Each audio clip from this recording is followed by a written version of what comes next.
Hello everyone, welcome. आप सभी का आपके अपने प्यारे प्लेटफॉर्म पे स्वागत है। मैं पीयूष परासर आप सभी का दिल से यहाँ पे स्वागत करता हूँ। तो हम पढ़ रहे थे सॉइल मैकेनिक्स, और सॉइल मैकेनिक्स में हम कर रहे थे कंपैक्शन वाले चैप्टर, है ना। तो चलिए चालू करते हैं। तो देखो यार, एक क्वेश्चन है, सीधा सीधा पहले क्वेश्चन सॉल्व करते हैं, उसके बाद आगे पढ़ेंगे जो भी पढ़ेंगे। क्वेश्चन पढ़िए। इन ऑर्डर टू, ये कन्वेंशनल टाइप क्वेश्चन है ना। In order to determine the relative density of soil, soil का रिलेटिव डेंसिटी निकालना है। रिलेटिव डेंसिटी याद है, बहुत सारे चैप्टर आगे आ चुके हैं तो रिलेटिव डेंसिटी भूल गए होंगे। आईडी है। Its natural water content and bulk density was found to be 7% and 1.61 gram per CC. Engineering service में आया हुआ क्वेश्चन है ये, ईएससी में आया हुआ क्वेश्चन है ये, ठीक है। Sample of this soil was then compacted in Proctor's mould. Proctor's mould का इस्तेमाल करके कॉम्पैक्शन किया गया इस soil at loosest and densest state. At loosest and densest state, अच्छा स्टेट का स्पेलिंग थोड़ा करेक्ट कर लीजिएगा, loosest and densest state. And following measurements were taken, और ये सारे मेजरमेंट्स लिए गए। वेट ऑफ एम्प्टी मोल्ड इतना, weight of mould plus soil in loosest state इतना, weight of mould plus soil in densest state इतना, moisture content during the test इतना, what is relative density of soil कितना। ID कैसे निकालोगे? ID का क्या formula था आपको मैंने दिया था? आईडी परसेंटेज में हम लिखते थे रिलेटिव डेंसिटी इक्वल टू, है ना। और ये जो आईडी हम लिखते थे ये कोहेजन लेस सॉइल के लिए वैलिड होता था, ठीक है। तो ये सॉइल मोटा मोटी यहाँ पे जिसका कॉम्पैक्शन हो रहा होगा वो कोहेजन लेस होगा, इसलिए आपको यहाँ आईडी निकालने के लिए दे रहा है। तो E max minus E mean, sorry E max minus E natural, ठीक है, E max minus E natural divided by E max minus E mean, ये होता था आपका आईडी निकालने का फॉर्मूला, ठीक है। तो ये कोहेजन लेस के लिए क्यों वैलिड होता था? क्योंकि देखिए कोहेजन लेस के केस में आप लूजेस्ट स्टेट पे जा सकते हैं, है ना, लेकिन कोहेजिव सॉइल के केस में लूजेस्ट स्टेट पे नहीं जा सकते। क्यों? अरे यार, कोहेजिव, वहां पे भाईचारा है ना कोहेजन के फॉर्म में, वो पार्टिकल को एक दूसरे से अलग होने ही नहीं देंगे। तो लूजेस्ट पॉसिबल स्टेट को हम अचीव ही नहीं कर सकते in which case, in case of cohesive soil. इसलिए कोहेसिव सॉइल के लिए आईडी इस तरह से हम निकाल ही नहीं सकते, है ना। और ये जो आईडी का पैरामीटर ये बेसिकली कोहेजन लेस सॉइल के लिए वैलिड है। क्या समझ में आया? ठीक है। अब चलो यार आगे बात किया जाए। तो इस तरह से आईडी निकालते थे, तो हमको क्या ई मैक्स, ई नेचुरल, ई मैक्स, ई मीन, इन सब चीजों को कैलकुलेट करना होगा क्या? नहीं, हमारे पास दूसरा भी तो कॉन्सेप्ट था। क्या? ड्राई डेंसिटी इक्वल टू हम क्या लिखते हैं बाबू? Gamma dry equal to G gamma W divided by 1 + E लिखते हैं। तो यहां से क्या लॉजिक क्रिएट हो रहा है? Gamma D is inversely proportional to 1/e, मतलब इनवर्सली प्रोपोर्शनल है, मतलब अगर तुम्हारा वॉइड रेशियो ज्यादा, गामा डी का वैल्यू कम, यही रिलेशनशिप होगा ना। तो इस रिलेशनशिप को यूज करके हम आईडी का क्या इक्वेशन बना सकते हैं? आईडी इक्वल टू लिख सकते हैं ई मैक्स, ई अगर मैक्सिमम होगा तो गामा डी मिनिमम होगा, है ना। तो 1 gamma D minimum equal to E max minus 1 gamma D, ठीक है, divided by 1 gamma D minimum minus 1 gamma D maximum, ऐसा इंटू 100। ये अगर हम करें तो हमको आईडी निकल जाता है। तो आईडी निकालने के लिए हमको क्या करना है? बेसिकली हमको ये सारे कैलकुलेट करना है, gamma D mean, gamma D mean, gamma D max, gamma D, ये गामा डी मतलब ये नेचुरल कंडीशन है, this gamma D means in natural condition. तो डेटा गिवन है, यहाँ से चीजों को कैलकुलेट किया जाए, ठीक है। तो सबसे पहले गामा डी नेचुरल कैलकुलेट कर लेते हैं। कैसे? गामा डी नेचुरल क्या होगा बाबू? पहला देखो, gamma D natural equal to gamma bulk divided by 1 + water content. Gamma bulk equal to तुम्हारा कितना दिया है? 1.61, वाटर कंटेंट 7%, तो 1 + 0.7 equal to 1.61 divided by 1.7, sorry 0.7, 7% ना 0.07 हो जाएगा, 0.07। 7, तो ये 1.07 होगा। इन सब चीजों का ध्यान देना कैलकुलेशन करते वक्त, ठीक है। तो ये कितना आ जाएगा आपका 1.5047 ग्राम पर सीसी। कितना आ रहा है, देखिए आ रहा है क्या? ओके, अब चलिए, अब हम निकालते हैं सेकंड। क्या निकाल लें? गामा ड्राई मिनिमम निकालते हैं। तो गामा ड्राई मिनिमम कब आपको मिलेगा? लूजेस्ट स्टेट में मिलेगा। तो लूजेस्ट स्टेट के करस्पॉन्डिंग चीजों को एनालिसिस किया जाए, तो सबसे पहले हम क्या कैलकुलेट करेंगे? गामा बल्क कैलकुलेट कर लेंगे। क्या होगा? Wait of soil divided by volume of soil, यही तो होगा। नाउ वेट ऑफ सॉइल कितना होगा लूजेस्ट स्टेट में? देखो लूजेस्ट स्टेट में wait of mould plus soil in loosest state का जो वेट है वो दिया हुआ है 3363.6 ग्राम। तो इसमें से हम घटा देंगे क्या? वेट ऑफ एम्प्टी मोल्ड 2100 ग्राम, है ना। तो ये हो जाएगा आपका wait of soil in loosest state. अब वॉल्यूम, अरे यार वॉल्यूम कहाँ क्वेश्चन में नहीं दिया, क्या करें क्या करें क्या करें क्या करें क्या करें? याद अगर होगा डेटा तो ही क्वेश्चन सॉल्व होगा, ये वरना नहीं। क्वेश्चन में आपको दिया है ना कि प्रोक्टर मोल्ड यूज कर रहे हैं, है ना। तो चाहे वो स्टैंडर्ड प्रोक्टर मोल्ड हो या मॉडिफाइड प्रोक्टर का मोल्ड हो, जो वॉल्यूम होता है 945 सीसी 945 क्यूबिक सेंटीमीटर, यही तो वॉल्यूम हम कंसिडर करते हैं, 945 क्यूबिक सेंटीमीटर, है कि नहीं। तो ये करेंगे तो आपको गामा बल्क का वैल्यू मिल जाएगा 1.337 ग्राम पर सीसी। देखिए गामा बल्क मिल गया, गामा ड्राई मिनिमम निकल जाएगा। अब क्यों? वाटर कंटेंट ड्यूरिंग टेस्ट, जो कॉम्पैक्शन हो रही है इस सॉइल का वाटर कंटेंट तुमको मालूम क्वेश्चन में दे रखा है 11%, तो ये हो जाएगा आपको gamma bulk divided by 1 plus water content means 1.337 divided by 11% ना, तो 1.11 है ना। तो चीजें कितनी आ जाएंगी? ये 1.2046 ग्राम पर सीसी। सेम टाइप पे आपको गामा ड्राई मैक्सिमम निकाल लेना है। थर्ड पॉइंट, एक मिनट रुक जाइए। गामा ड्राई मैक्सिमम मतलब डेंसेस्ट स्टेट में मिल रहा होगा, स्टेट में मिल रहा होगा। तो डेंसेस्ट स्टेट में आपको ई मैक्स ई मिनिमम मिलता है ना, बट हम यहाँ पे गामा ड्राई मैक्सिमम कैलकुलेट कर रहे हैं। तो सेम प्रोसेस, क्या आप पहले गामा बल्क निकालेंगे, है ना, मतलब हम सीधा फॉर्मूला लिखते हैं गामा ड्राई मैक्स। मैं सीधा फॉर्मूला लिखता हूँ, देखिए हमको gamma bulk by 1 plus water content करनी है, ठीक है। तो गामा बल्क इक्वल टू क्या? Weight per unit volume. तो वेट कितना? तो वेट आप बोलोगे डेंसेस्ट स्टेट में जो वेट इन्होंने बताया है 3857.4, इतना माइनस 2100, ये हो गया तुम्हारा weight of densest of soil. Volume कितना? वही 945। वाटर कंटेंट कितना? वही 11%। तो 11% मतलब 1 प्लस 11 डिवाइडेड बाई 100 मतलब 1.11। तो इंटू 1.11 इधर आ जाएगी डिनोमिनेटर में, सीधा हो गया फॉर्मूला। कैलकुलेटर एक ही बार चलाओ, 10 बार क्यों चलाओगे? तो वैल्यू आ जाएगी आपका 1.675 ग्राम पर सीसी। एसएससी वगैरह में आ गया तो ऐसे ही लिखना है यार, है ना, बस फॉर्मूला लिख देना और इक्वल टू वैल्यू, फॉर्मूला लिख के बगल में वैल्यू लिख देना, हो गया। तो आईडी परसेंटेज कितना?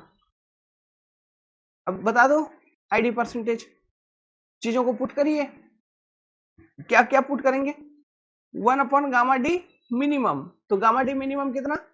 1.2046 minus 1 by gamma D natural 1.5047 divided by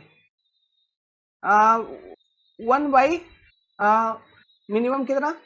1.2046 minus gamma D maximum ना 1 बाई 1.675, इतना कैलकुलेट करो, गुना 100 कर दो, you will get the answer approximately equal to 71 70 point something, 71% आ रही क्या, चेक करिए। इस तरह के easy easy simple simple question आते हैं। ठीक है, अब एक टॉपिक देखेंगे, लाइन ऑफ ऑप्टिमस। आपको मेरे दोस्त, मेरे भाई, मेरे बहन, कुछ नहीं लिखना है अभी, कुछ भी नहीं लिखना है, नहीं तो पछताओगे। क्यों? क्योंकि मैं अलग से नोट्स आपको देने वाला हूं। अभी मैं समझाऊंगा 5-10 मिनट, फिर मैं वही चीज को लिखवाऊंगा नोट्स के फॉर्म में, है ना। तो अभी कुछ नहीं लिखना। लाइन ऑफ ऑप्टिमस होता क्या है, देखिए। देखो, अभी जो हमने कॉम्पैक्शन कर्व बनाना सीखा था, कॉम्पैक्शन कर्व क्या होता था? Dry unit weight of soil and moisture content of soil के बीच में एक रिलेशनशिप हमें एक कर्व देती थी, जिसको हम कहते थे कॉम्पैक्शन कर्व। इस कॉम्पैक्शन कर्व में आपको एक ऑप्टिमम मॉइस्चर कंटेंट मिलता था, जिस मॉइस्चर कंटेंट के करस्पॉन्डिंग उस पर्टिकुलर सॉइल का ड्राई डेंसिटी मैक्सिमम होता था प्रैक्टिकली, जिसको हम एमडीडी कहते थे। और ये जो एक कॉम्पैक्शन कर्व बनता था एट कांस्टेंट कॉम्पैक्शन एफर्ट, ये बात थी। ठीक है, कुछ नहीं लिखना, मैं बोल रहा हूं पछताएगा। कांस्टेंट कॉम्पैक्शन एफर्ट, ये बस समझो, है ना। इतने पे मतलब एक जो भी को एनर्जी हम लगा रहे हैं, कॉम्पैक्शन एनर्जी, वो कांस्टेंट हुआ करती थी, होती थी। ठीक है, तो ये अभी तक आपने सीखा था। अब हम क्या करेंगे, सेम सॉइल है बाबू, सॉइल चेंज नहीं कर रहे हैं, सेम सॉइल, समझ गया। हम कॉम्पैक्शन एफर्ट चेंज करेंगे, कॉम्पैक्शन एफर्ट को चेंज कर देंगे। चेंज करने का मतलब है, लेट्स सपोज इंक्रीज करना चालू कर दिया, लेट्स सपोज कॉम्पैक्शन एफर्ट को इंक्रीज करना चालू कर दिया, तो आप सेम सॉइल के ऊपर अब कॉम्पैक्शन एफर्ट, कहने का मतलब है कॉम्पैक्शन एनर्जी इंक्रीज कर रहे हो। कहने का मतलब पहले आप लाइट कॉम्पैक्शन कर रहे थे, अब सेम सॉइल के ऊपर हैवी कर दिए, समझिए बात। पहले आप लाइट किए, अब सेम सॉइल के ऊपर हैवी किए, तो क्या ऑब्जर्वेशन निकल के आया वहां से ये ऑब्जर्वेशन निकल के आया दो बात। पहला कि मतलब पहले लाइट था, फिर हैवी किए, मतलब कॉम्पैक्शन एफर्ट आपने बढ़ाया है। अगर तुम कॉम्पैक्शन एफर्ट बढ़ाते हो, इंक्रीज करते हो, तो हमें यह देखने को मिलता है कि जो ऑप्टिमम ओएमसी है, ऑप्टिमम मॉइस्चर कंटेंट, सॉरी ये ओएमसी है, ऑप्टिमम मॉइस्चर कंटेंट डिक्रीजेस। और दूसरा ऑब्जर्वेशन ये कि एमडीडी जो है, मैक्सिमम ड्राई डेंसिटी, वो इंक्रीज होता है। समझो बात को, क्या लॉजिक निकल रहा है? As compaction effort increases, optimum moisture content decreases and maximum dry density increases, ये रिलेशनशिप देखने को मिला है। तो अगर ऐसा है तो ये मान लो, ये जो अभी तुमको सामने ये कॉम्पैक्शन कर्व दिख रहा है, इसमें ये जो पहला वाला कर्व दिख रहा है, let's suppose it is corresponding to light compaction. अब कॉम्पैक्शन एफर्ट हम इंक्रीज कर रहे हैं, चेंज कर दिए, तो हमें जो दूसरा सेकंड कर्व यहाँ पे मिलना चाहिए, वो कैसा मिलना चाहिए? वो कुछ ऐसा मिलना चाहिए, देखो ऐसा, एक मिनट, वो कुछ ऐसा मिलेगा, ऐसे, अरे रुको रुको,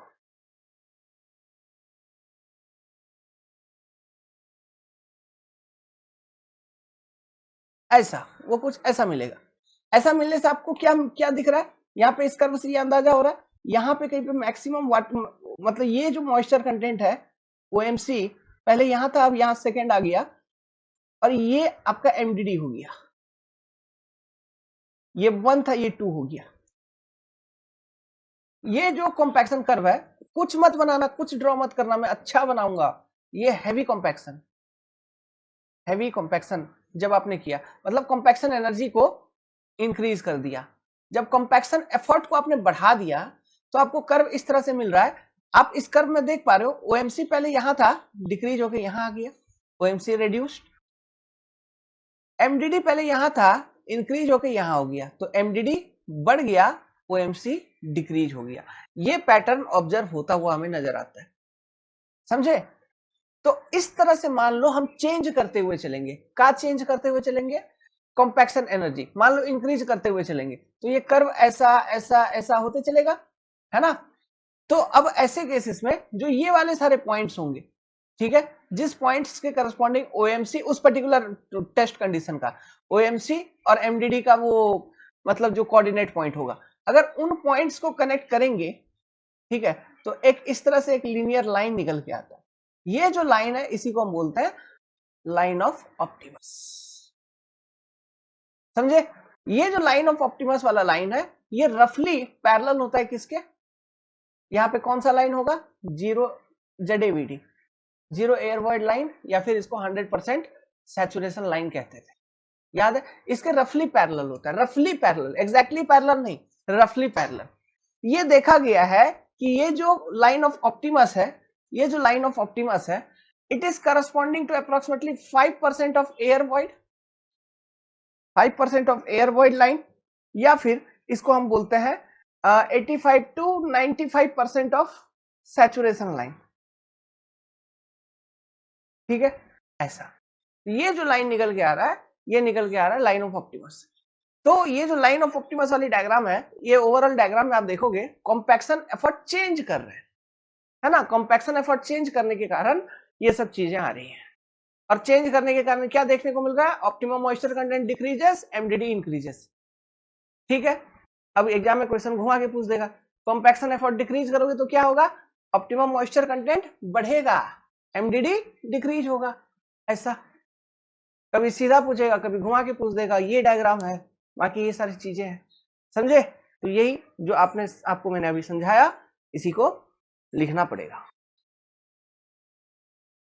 तो हेडिंग डालिए कॉपी पे और लिखना शुरू करिए। It is found by compaction test on soil. Line of optimums कैसे निकलता है? आखिर हम कॉम्पैक्शन टेस्ट करते हैं तभी ना निकलता है लाइन ऑफ ऑप्टिमस। ठीक है, it is found by compaction test on soil, comma, with increase in compactive effort. ये पूरा जड़ है इसका, इस लाइन ऑफ ऑप्टिमस का। With increase in compactive effort on given soil, same soil, maximum dry unit weight या dry density increases and corresponding optimum moisture content decreases. ठीक है, मतलब सीधी बात, gamma D increase, OMC decrease. कब? जब compaction effort CE increase. समझे? ये हो गया आपका स्टार पॉइंट। नेक्स्ट, ए लाइन ज्वाइनिंग और representing relation between optimum moisture content and practically obtained maximum dry unit weight is known as line of optimus। ठीक है, एक्चुअली वो क्या कनेक्ट कर रहा है, कौन कौन से पॉइंट को कनेक्ट कर रहा था? कॉम्पैक्शन एफर्ट बढ़ाने के कारण, ठीक है, ये सारे पॉइंट्स जो आपको मिल रहे थे, जो कि जिसके करस्पॉन्डिंग ओएमसी और एमडीडी मिलता था हर एक पॉइंट के करस्पॉन्डिंग, इनको ये कनेक्ट कर रहा है ना? तो ये लाइन किसके किसके बीच में रिलेशनशिप शो कर रहा होगा? बेसिकली एमडीडी एंड ओएमसी के बीच में, है ना? तो a line showing relationship between MDD, और एमडीडी क्या है? Practically maximum possible dry unit weight of soil, that is your MDD. तो इनके बीच में जो लाइन रिलेशनशिप शो कर रहा है, इसी को हम कह रहे हैं लाइन ऑफ ऑप्टिमस। नेक्स्ट, जैसा कि मैंने बताया था, इट इज रफली पैरेलल टू जेडेवीडी लाइन। इसके आसपास कहीं जेडेवीडी लाइन होगा तो उससे रफली पैरेलल होता है। ठीक है, नेक्स्ट, ये पॉइंट लिखिए, ये ध्यान रखना, एग्जाम में क्वेश्चन पूछ लेता है कभी कभी, है ना? It is generally correspond to 5% air void line, 5% air void line, और अप्रोक्सीमेटली 85 to 95% सैचुरेशन लाइन। ठीक है, ऑब्जेक्टिव क्वेश्चन में बन सकता है। अब डायग्राम बनाइए। पहला डायग्राम ये बनेगा, पहले समझ लो, मेरे को लिखने दो, ये डायग्राम का मेरे को कंप्लीट करने दो, फिर देख के बनाना। इधर हम वाटर कंटेंट को रिप्रेजेंट कर रहे हैं, सॉइल का। इधर हम क्या रिप्रेजेंट कर रहे हैं? गामा डी को रिप्रेजेंट कर रहे हैं। ये जो टॉप में ऊपर में लाइन है, जेडेवीडी लाइन, जेडेवीडी लाइन, मतलब ये जितने भी कर्व इस तरह से बनेंगे कॉम्पैक्शन एनर्जी को इंक्रीज करने के कारण, वो सभी जेडेवीडी के अंदर ही होंगे। ये बात पक्का है ना? अंडर दी जेडेवीडी होंगे, क्योंकि जेडेवीडी तो थियोरेटिकली मैक्सिमम पॉसिबल है ना, वो उसको तो क्रॉस नहीं कर सकता। ठीक है, उसको क्रॉस नहीं कर सकता कोई कुछ कभी भी।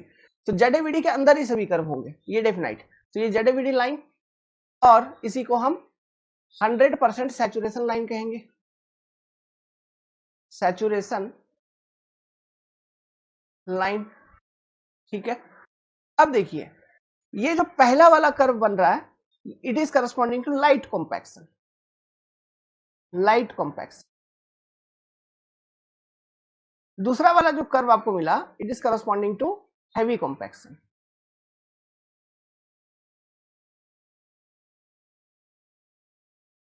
ठीक, अब देखो आगे, लाइट कॉम्पैक्शन के करस्पॉन्डिंग जो OMC आपको मिल रहा है, this is your optimum moisture content.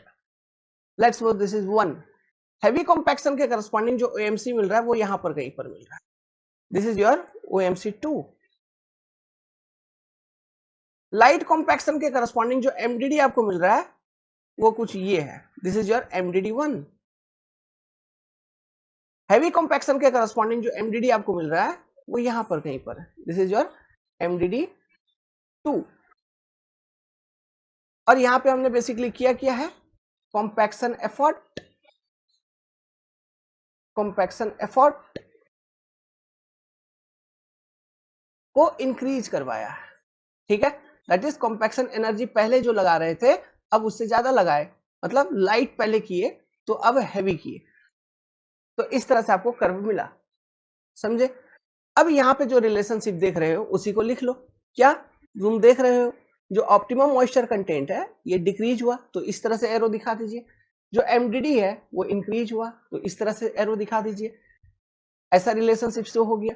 या फिर ऐसे लिख लो कि OMC 1 is greater than OMC 2 and MDD 2 is greater than MDD 1। ये कब हो रहा है, जब आप कॉम्पैक्शन एफर्ट को इंक्रीज कर रहे हैं तब, समझे, ठीक है। ये चीज, एक तो ये बनाया डायग्राम। अब लाइन ऑफ ऑप्टिमस वाला डायग्राम बनाते हैं, ये डायग्राम कंप्लीट करिए।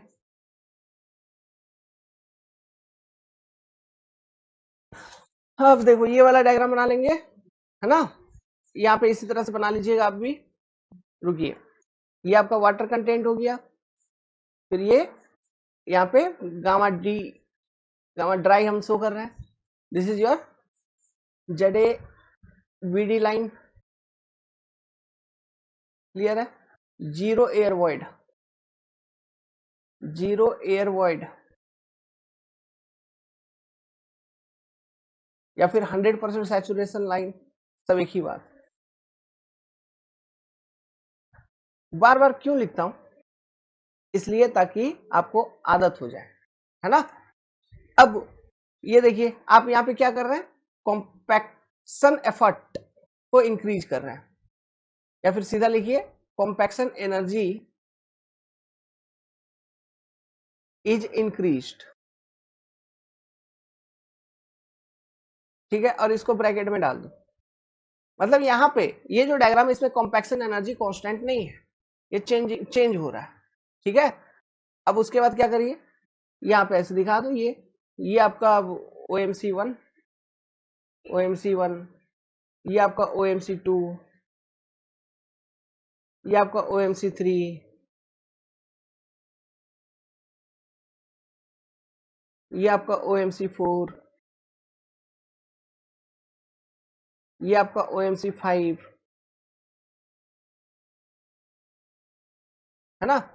उसके करस्पॉन्डिंग ये आप इधर MDD दिखाना चाहते हो तो दिखा सकते हो, ये दिखा दो MDD, दूसरे कलर से ले लेता हूं मैं, ये इधर, ये इधर हो गया, ये इधर, ये इधर, ऐसा। This is your MDD 1, MDD 2, MDD 3, MDD 4, MDD 5, ऐसा, है ना। और ये जो लाइन है, this particular line, it is your called as line of Optimus.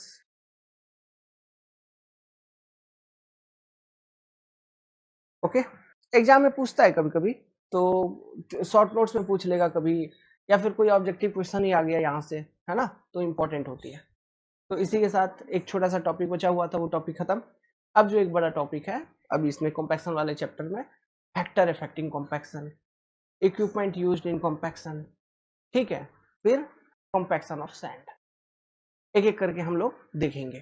तो ये वाला वीडियो यहीं पे एंड करते हैं, कभी शॉर्ट वीडियो भी देखिए थोड़ा, ठीक है, 3-3 घंटे के देख के बोर हो जाते होंगे, कभी 24-25 मिनट का भी देखो। Thank you very much. पढ़ने के लिए सब्सक्राइब कर लीजिए, ठीक है, निकल जाएगा जो भी एग्जाम टारगेट कर रहे हो, बस फोकस करो। निकल जाएगा सर। All the best.